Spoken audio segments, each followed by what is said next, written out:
نواز شاہ صاحب، پاکستان ایسا ملک ہے، تمام چاروں صوبے، پھر آزاد کشمیر، گلگت بلتستان زرخیز زمین ہے، پھل سبزیاں اجناس بے شمار ہیں، زیادہ ہو جائیں تو ضائع ہو جاتے ہیں، اور ویسے ہم اس چیز پہ دکھ اور افسوس کرتے رہتے ہیں کہ جتنی فصل کا ٹارگٹ کیا تھا وہ پوری نہیں ہو سکی۔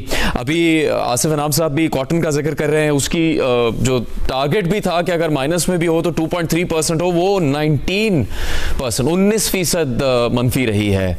تو کیا بہت زیادہ حوصلہ شکنی کی بات ہے یہ زراعت کے حوالے سے پاکستان کے لیے؟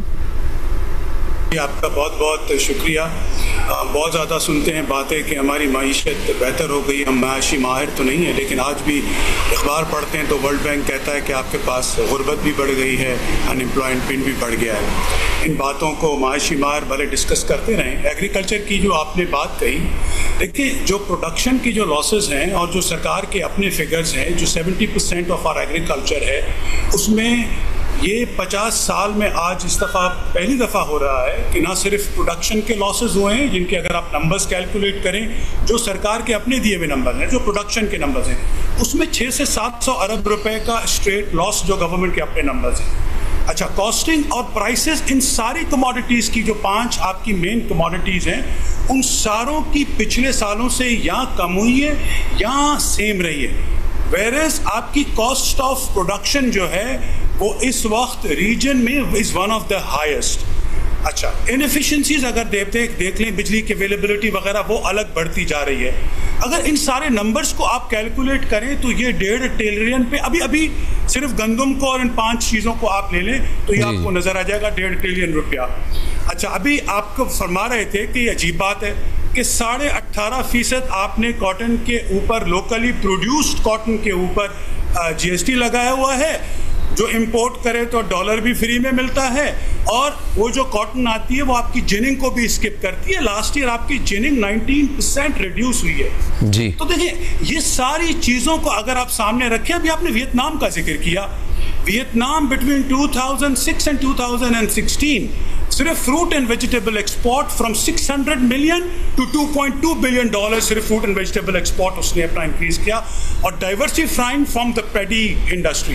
ہمارے پاس آپ نے ڈی ریگولیشن کر دی کہ بھائی اس نے کہا اس نے کہا، ہم کہہ رہے ہیں بھائی فبیا کریں، آپ سمجھ رہے ہیں اچھی بات ہے، تو پھر آپ ایکسپورٹ بھی کی بھی تو اجازت دیں نا، وہ بھی تو ڈی ریگولیشن میں لے کے آئے نا، بازاریں بھی تو کھولیں نا۔ حالانکہ ہم تو یہ کہہ رہے ہیں ان بازاروں میں جہاں سے چیزیں آ رہی ہیں وہ بہت ہیویلی سبسیڈائزڈ ہیں۔ انڈیا ہی لے لیں، تقریباً 50% کاسٹ آف پروڈکشن ہے۔ دیکھیے یہ ساری باتیں کہنے، کاسمیٹک باتیں کرنے سے کچھ نہیں ہونے لگا، کہ اگر ڈی ریگولیشن میں بلیو کرتے ہیں، ہم تو نہیں اتنا زیادہ کرتے، تو کریں، لیکن کریں تو پھر دل کھول کے کریں، اور پھر چاروں اطراف سے جو ڈی ریگولیشن کے جو بھی پرنسپلز ہیں، کم از کم اس کو تو آپ مد نظر رکھیں نا۔ آپ نے چینی کا 1 روپیہ نہیں بڑھنے دیا جب شوگر کین کی پروڈکشن چل رہی تھی، پھر 20 روپے بڑھ گئی، 20 روپے بڑھ گئی، اس کا مطلب 65 billion rupees to the sugar industry, اور اس کو سے شوگر کین گروورز کو کیا ملا؟ کچھ بھی نہیں ملا۔ دیکھیں اس طرح کی ڈی ریگولیٹڈ پالیسی جو ہے نا، اٹ از کرنٹلی ہرٹنگ۔ اگر یہ تو ڈسرپشن ہے for a certain time period تو ٹھیک ہے، لیکن this disruption is now continuing for 1.5 years۔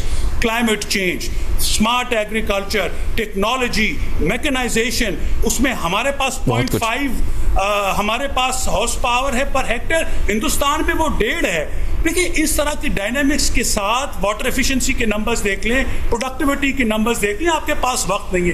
کس نے گفتگو کی ہے اس چیزوں کے اوپر ان کو بہتری کرنے کے لیے؟ اگر آپ یہ کہہ رہے ہیں کہ ایمرجنسی میں گئے تھے، مرنے لگے تھے، مرنے سے بچ گئے لیکن آج بھی کوما میں ہے، تو ٹھیک ہے، لیکن جو بھی ہمارے معاشی ماہر ہیں، let's say that our economy is not out of the woods. جو ہمارے پروڈکٹیو سینٹرز ہیں، مینوفیکچرنگ ہو، ایگریکلچر ہو، ہم ان کو اور دباؤ میں ڈالے جا رہے ہیں، اور لوگ ان میں سے نکل کے کہہ رہے ہیں ٹریڈنگ کر لیں، 4 آنے 8 آنے 2 روپے وہاں سے کما لیں۔ اس طرح سے یہ معیشت اس ملک کی چلانا بہت دشوار ہوگی۔ آج بھی کوئی ہم نے ویژن اس طرح کے لانگ ٹرم ویژن کی بات نہیں کی۔